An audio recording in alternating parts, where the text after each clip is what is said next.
The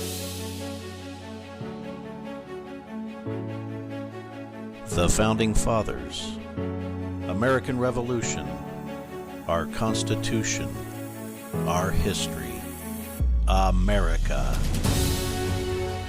Thanks so much for tuning in as we discuss the people, places, events, and battles that turned 13 separate colonies into the greatest nation on earth, the United States. Welcome back, Patriots. I'm your host, Ron Kern, and I am glad that you're here.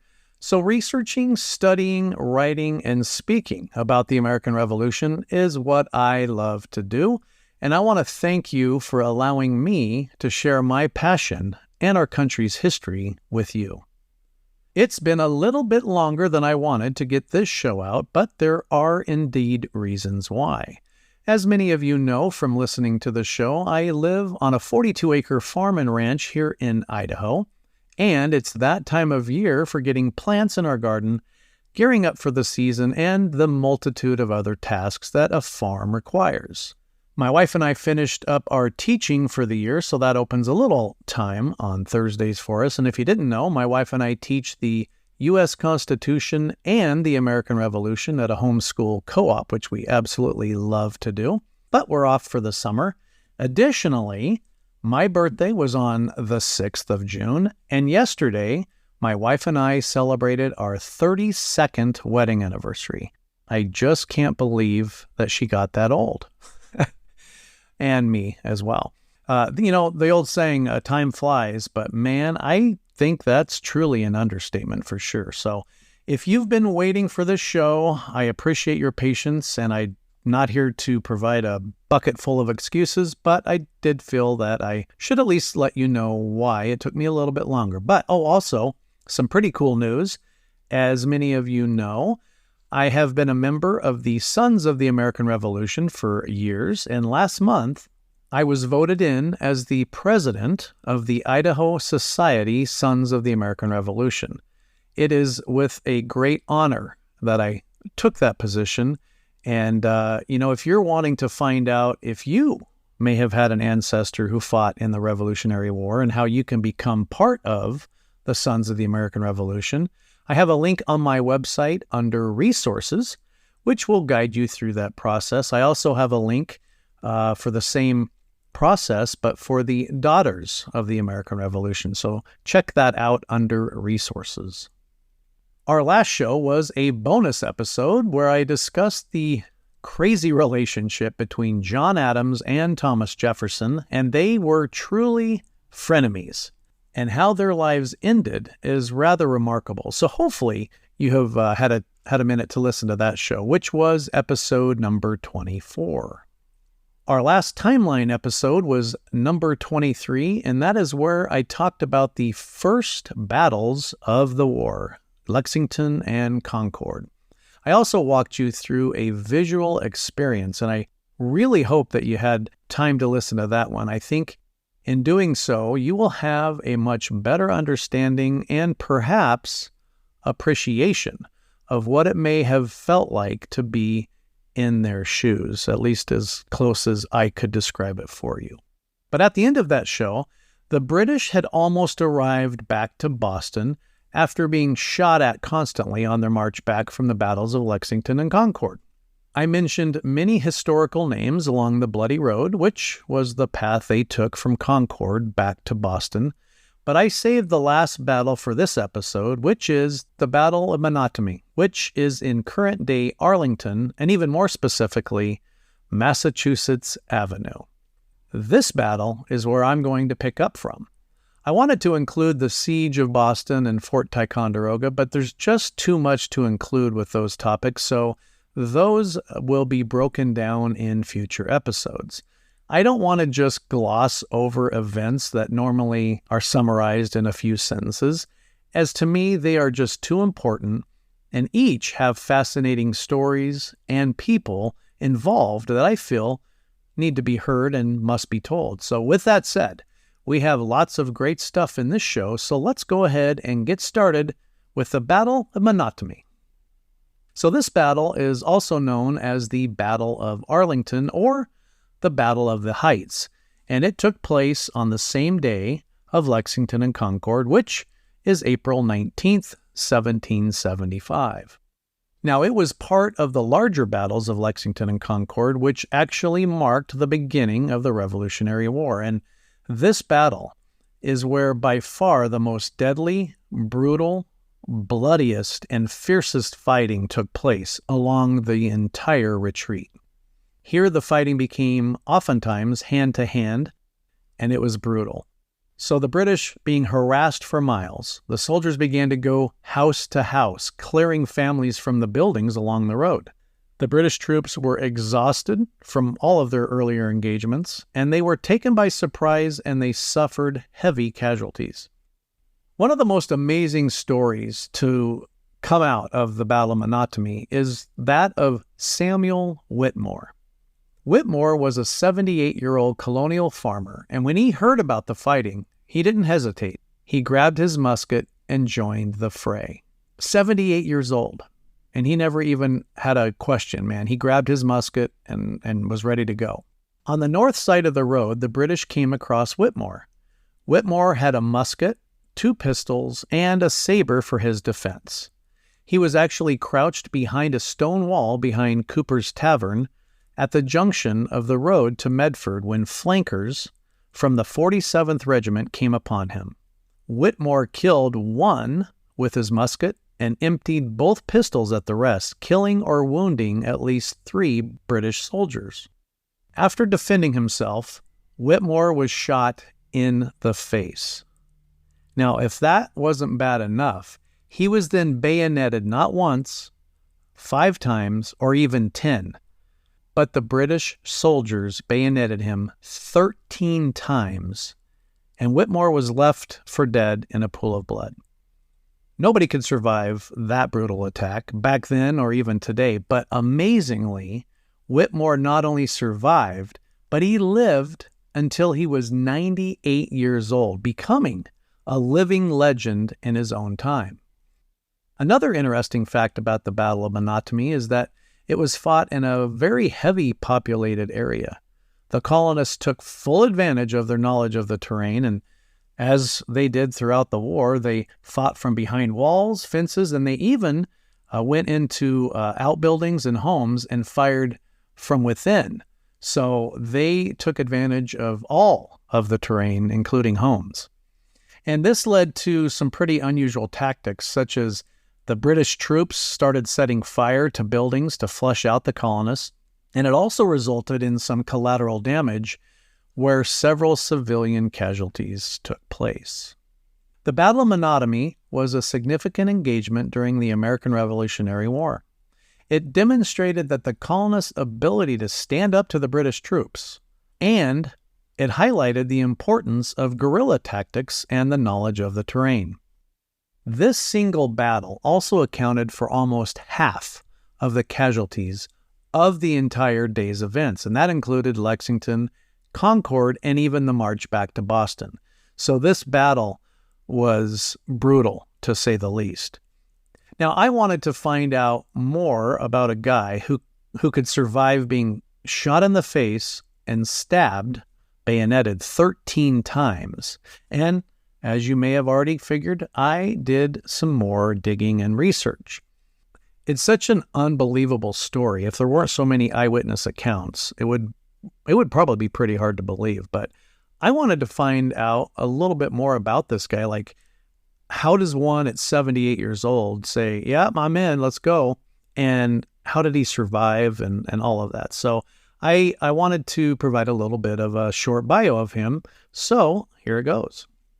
Samuel Whitmore was born on July 27th, 1696 in Charlestown, Massachusetts Bay Colony, which now is part of Boston.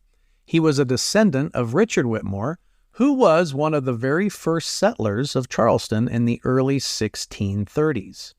Whitmore was a man of remarkable physical strength and was said to be over 6 feet tall, which was much taller than the average height back then for sure. And if you were over 6 feet tall back then, you literally were considered a giant. Many people were called giants if you were over 6 feet tall.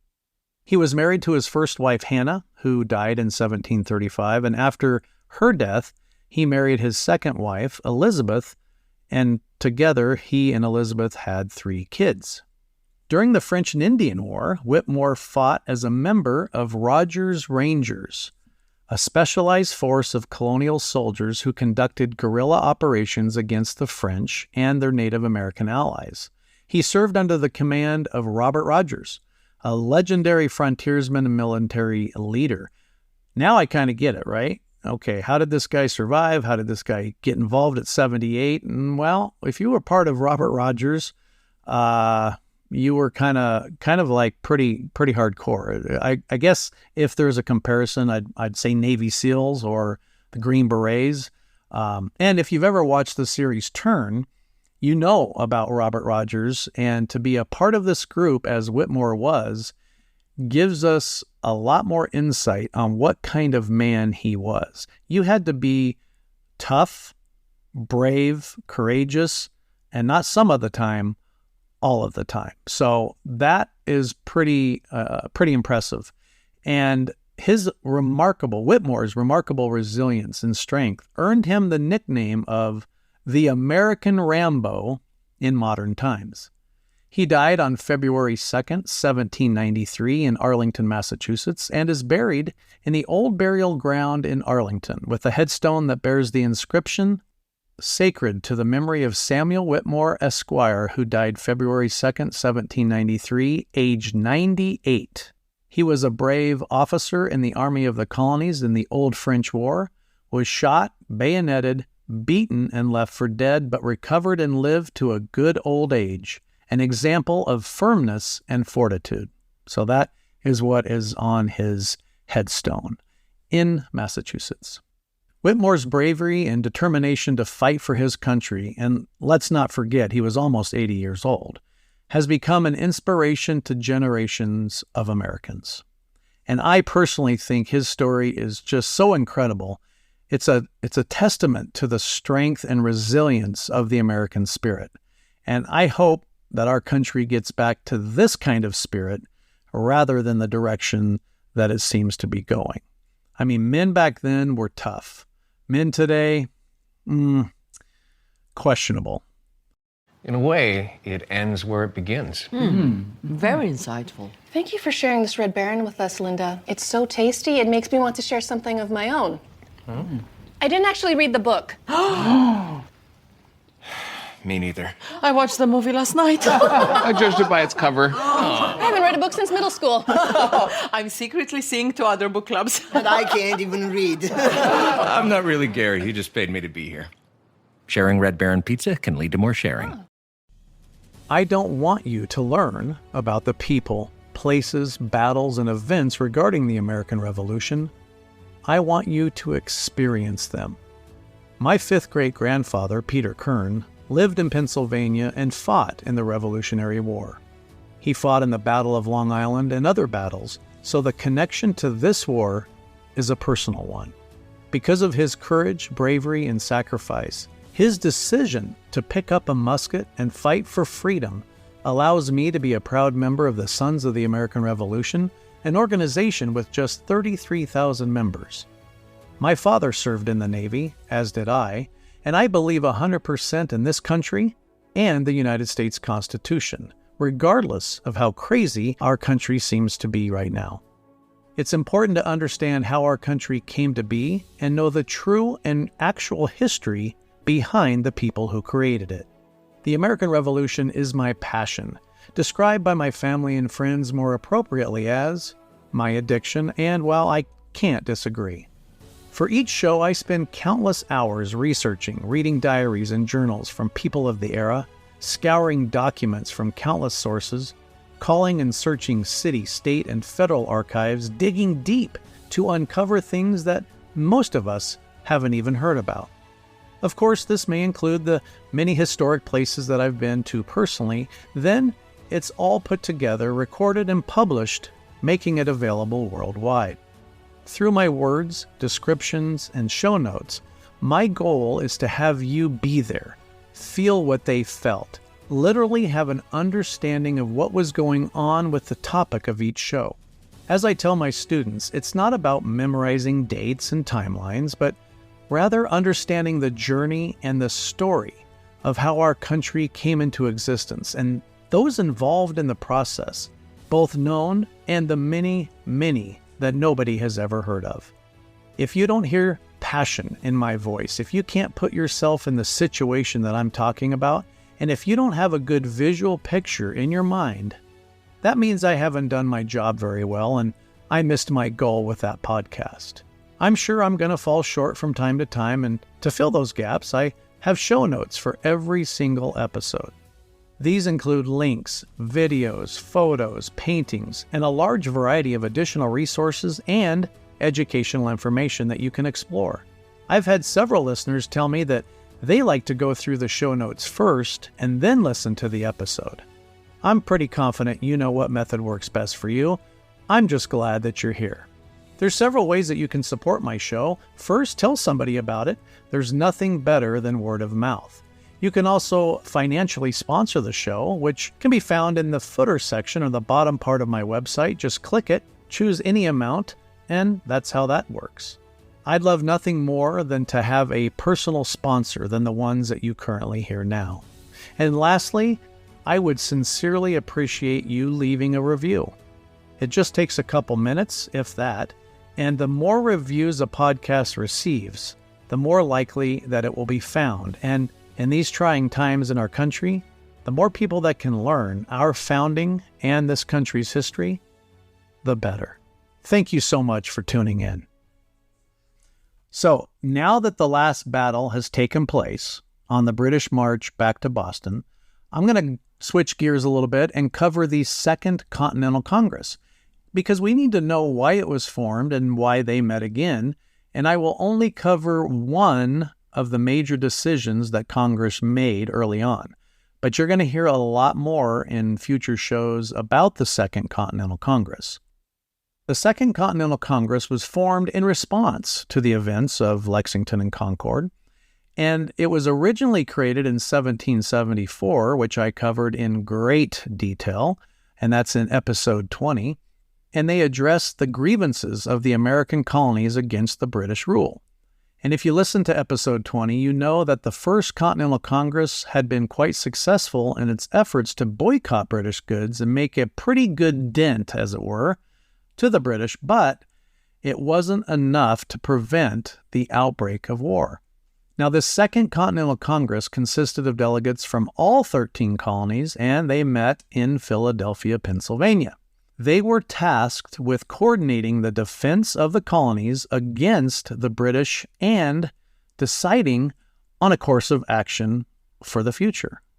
So the Second Continental Congress, as was the First Continental Congress, it was filled with some of the most important and influential figures of the entire American Revolution. Just a few that were there is John Hancock. He was the president of the Congress.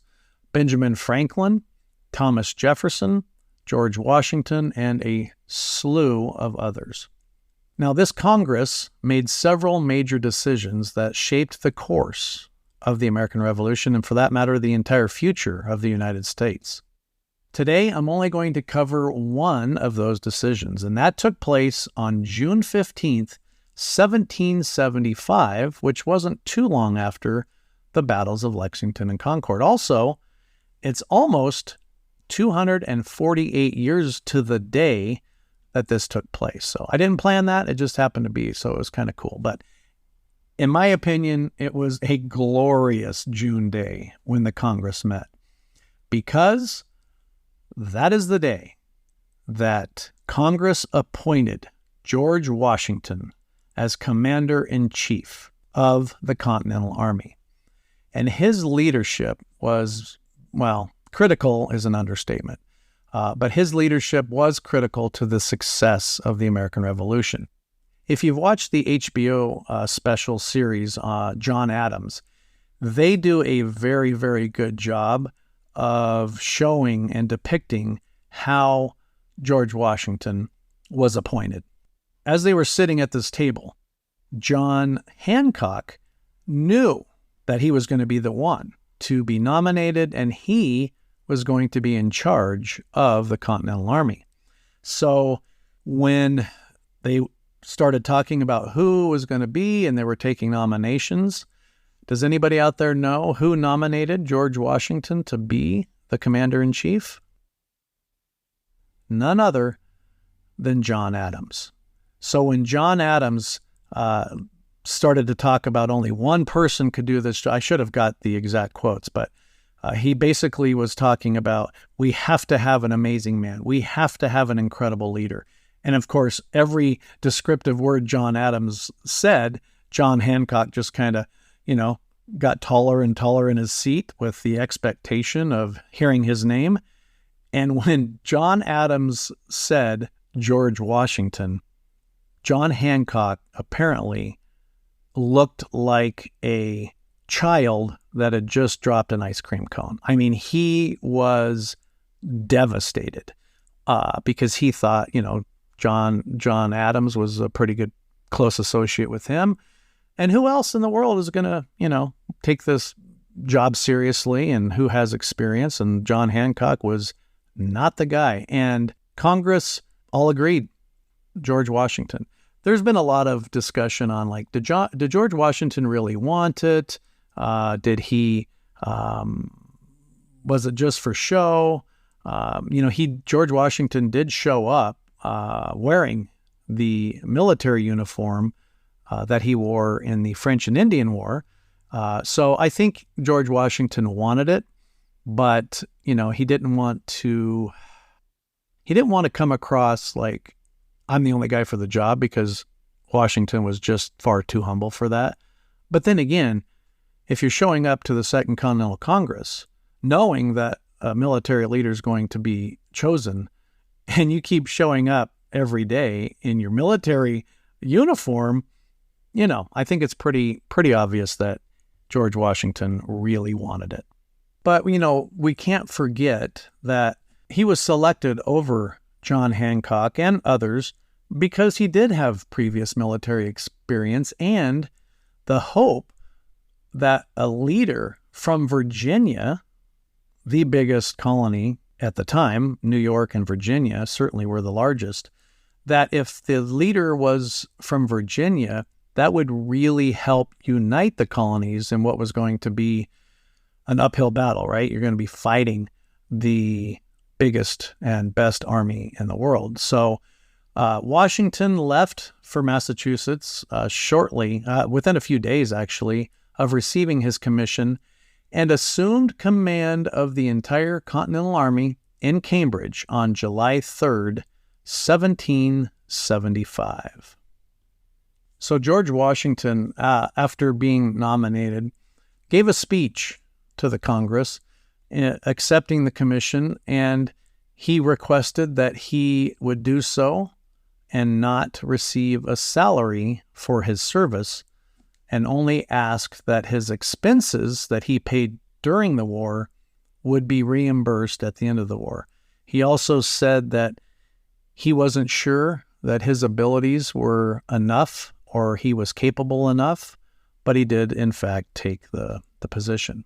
John Adams wrote to his amazing wife, Abigail, shortly thereafter, and John Adams said, "I can now inform you that the Congress has made choice of the modest and virtuous, the amiable, generous, and brave George Washington to be the general of the American army, and that he is to repair as soon as possible to the camp before Boston."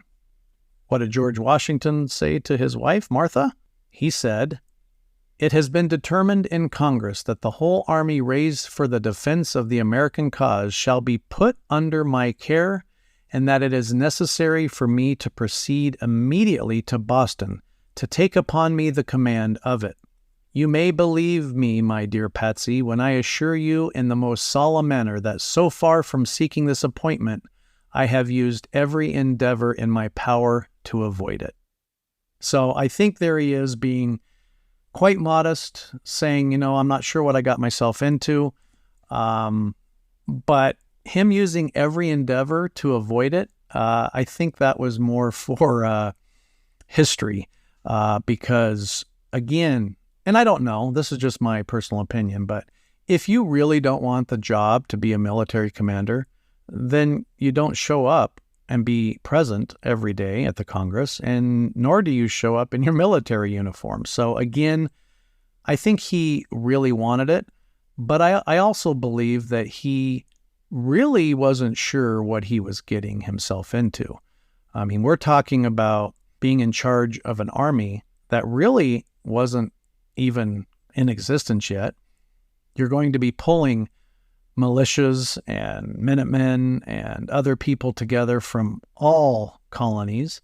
And remember back then, colonies, if you lived in Virginia, they called it the country, my country of Virginia. If you lived in Massachusetts, it was my country of Massachusetts. It was very rare that people would travel to 2, 3, 4, 5 other colonies. So there was some, as we will find out, some animosity between the colonies from different colonies. And that certainly rears its ugly head when George Washington is trying to take control and lead a newly formed army. But nonetheless, it was one of the best days in history as far as I'm concerned. It was, in my opinion, hands down, the best decision, the best person for the job. And it's easier now to look back on history because we know the outcome, right? We can see the end result.